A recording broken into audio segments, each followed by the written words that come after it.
గాఢంధకారపు ఛాయైనా గాఢంధకారపు లోయైనా మరణంధకారపు ఛాయైనా కాపరివై నీ ఉండగా కృపాక్షేమాలే నా వెంట వచ్చును.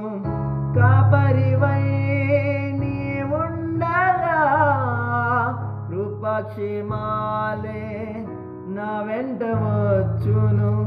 నాకులేమీ కలుగదు, నాకులేమీ కలుగదు. కరుణించు నీ వలనే సమస్తము సాధ్యము. కరుణించు నీ వలనే సమస్తము